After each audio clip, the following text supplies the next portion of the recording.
Hello, my name is John Coogan, the head groundsman at UPMC Nolan Park and Dunmore training facility for all Kilkenny senior teams and underage teams. I'm here today to talk to you about aeration, the importance of aeration, and why you should include it in your maintenance program throughout the season. So we'll go through a couple of slides here and I'll explain them as we go along. So this slide here is why aeration. Aeration is to relieve soil compaction. And what is soil compaction? If you look at the two diagrams here, we have one on the left-hand side. It's a healthy soil with porous space between the particles, and the compacted soil is the one on the right with greatly reduced pore space. So what we're aiming for in our aeration is to be really having the healthy soil with the pore space between the particles. Movement of water and air through the soil. That's what we're really aiming for when we want to aerate our sports pitch. We want to get the normal soil here with the water and air coming down through it. That's the whole key. In a compacted soil, that's very, very hard to do. So the water and air freely moving through your soil when it's after being aerated is the key here. So for a healthy rooting structure, plenty of water and air moving down into the root zones and air is what we're trying to look after here and get. Indicators of compaction: hard ground, poor sward density, localized areas of ground holding water. The hard ground with the poor sward density there, the picture, the one on the left, that's what you will see on a lot of pitches. That's really compacted. Compaction will cause all this on the surface. If you're compacted down below on the playing surface, you're going to have a lot of poor sward density on your pitch. You're also going to have areas that are going to be holding water. And the main areas that you see in a lot of pitches holding the water will be the sidelines where you have the mentors walking up and down, the subs gathering, the warm-ups there before they come onto the pitch, the management, and also in the goals. It's a common enough area too where you see a lot of water holding because of the goalie in the one area at the one time, down along the center of the pitch where a lot of activity takes place, 21-yard lines, all these areas. These are all indicators of compaction. So compaction that needs to be alleviated by the actual getting your aeration machines out there and relieving all that compaction on your pitch. What causes compaction?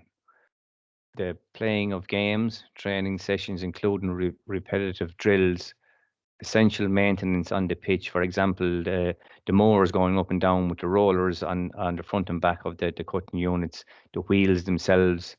But all the main one in those three there that I have picked out would be the training sessions. They are the one that's going to cause the most compaction on your pitch, especially the drills. When some of the coaches come in and they put the players through the drills, some of the drills is there's no need for them, but they just want to make, to show that they're there to do these drills. A lot of the drills, there's no need, as I say, but if you can get talking to these coaches and these lads, if they're going for heavy, really training night with a lot of drills, a lot of ladder work, a lot of cone work, get them off the pitch, in behind the white lines, behind the goals or somewhere like that. That's the area for all that kind of heavy drill work. But that's one of the main things that's going to cause compaction on your pitch. Playing of the games, not so much. It's the players on the pitch themselves, so basically, no, it would be the training itself. How do we relieve compaction in the soil? Here we have three machines that I use inside in the park and also out in Dunmore: the Verti Drainer, the Shockwave, and Air2 G2. Three lovely machines. They do a great job, and I'm just going to start here now with the Verti Drainer. Now, the Verti Drainer is a machine that I use twice a year, mainly inside in Nolan Park around March the first time, and then at the back end of the season around August, September. Get it in there, get a good tine on it, down around 8 inches into the ground. Nolan Park is a soil-based pitch. It's nearly age of the pitch is about 100 years old now at this stage. It's coming up to it anyway, and it's a soil-based pitch, so I'm able to get the depth. There's very little stone in it. I'm able to get the depth of the tine, and but the main thing to look out for before you're going to aerate, make sure that your pitch is not too soft and it's not too hard. You have to get a happy medium in it there And if it's too hard, the tines won't go down the depth you want. If it's too soft, they'll only plug in it up and down out of the ground, and they won't create the effect which we're looking for. You can see it on the slide here. We're looking for that shattering effect underneath. The actual verti-drainer moves in a cylindrical motion. When it gets down underground, it kicks. And when the soil structure is right, it'll create that cracking effect underneath. And that's brilliant for the roots. Then the roots will follow all through those little cracks, get the air down in, get the water off the top of the pitch. And also, when you're talking to your contractor when he comes in, make sure that he goes at a nice slow pace up the field. You don't want the spacings of your tines too far apart. Keep them nice and square, nice and even, and tell him also to put a good heave on the actual verti drainer. Very important as well. So that's twice a year is what I'll be doing that. And on those two occasions, I also get out 2 load of sand each time onto the pitch.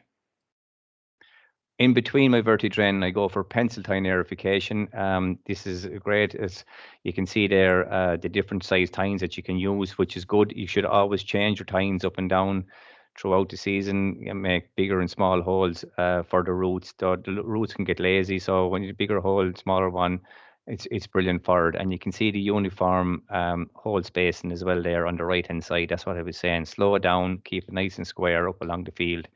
And the pencil tining is very good. I use the pencil tining because we had a problem inside in the park. There was a pan underneath the playing surface about 1.5 inches down. It was about 1 inch in thickness. And what was happening was the actual turf itself was tearing very easily at the back end of the season.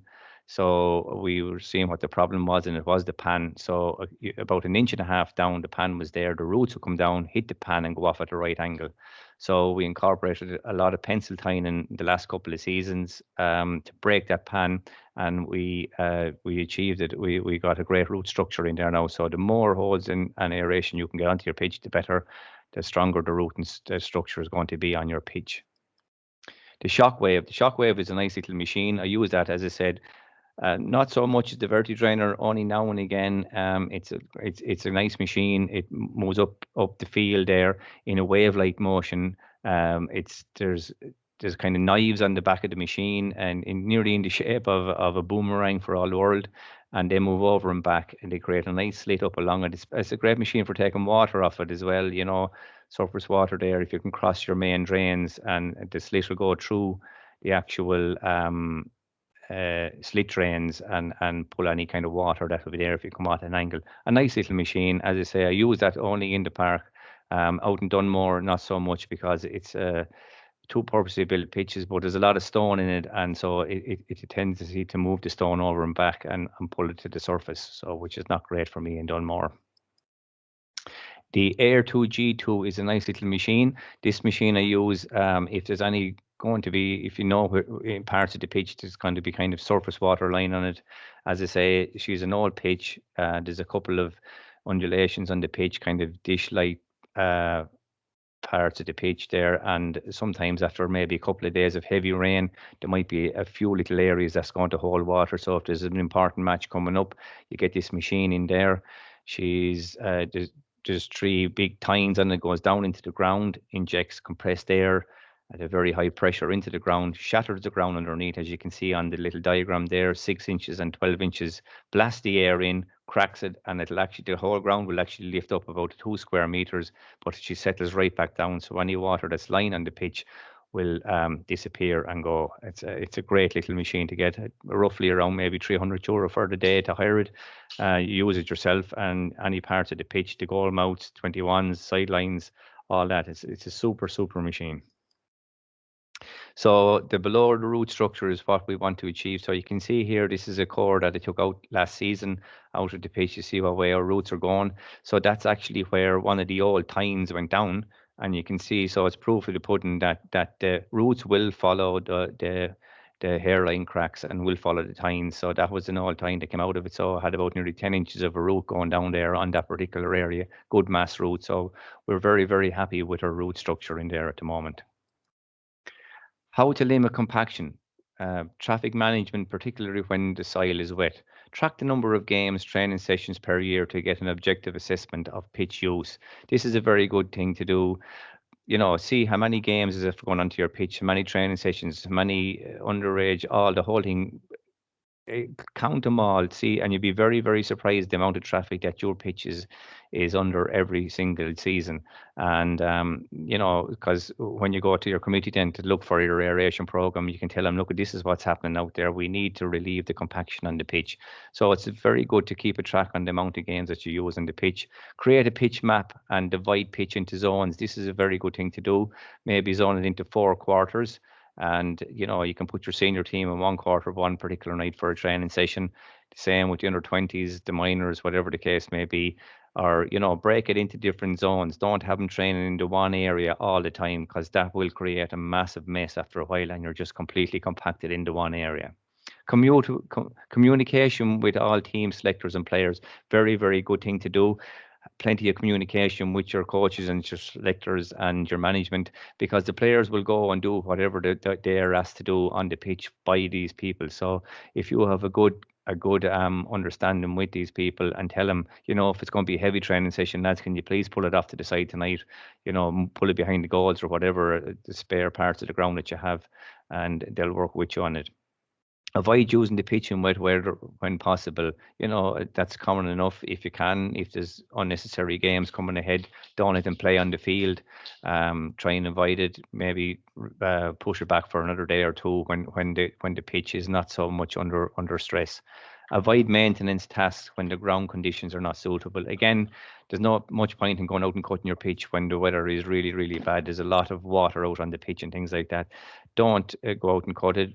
Cut before. You keep an eye on your weather forecast. Watch it, whether cut before the actual rain comes, or then if you're doing in a cutting season where the heavy growth 3 days a week or whatever the case may be, rather on a Monday, Wednesday, Friday, maybe if it's going to be a bad day on a Wednesday, push your cutting back to a Thursday. It's all common sense in a lot of it. So that's really what I would say. So look at. I can't emphasize enough that aeration is a really, really important part of your pitch maintenance. If you have a good aerated field, you're going to have a really good, healthy plant. So this is a picture. This is a picture of Nolan Park that I took there last year in the lockdown, and we had it in good shape just before the club scene all kicked in. And I can say that picture was taken, and after that then we had 42 games on the pitch in the space of about 10 and a half weeks, between club games. Senior Kilkenny team had a couple of challenge matches there with a couple of teams, and so she held up very, very well. We were very, very happy. All teams that were on it were delighted with the surface. So look, that's all I can say to you about aeration. Again, I can't emphasize enough, it's a really, really important part of your maintenance program. So please, if you can get it involved in your program. So thanks very much for listening to me. Thank you very much.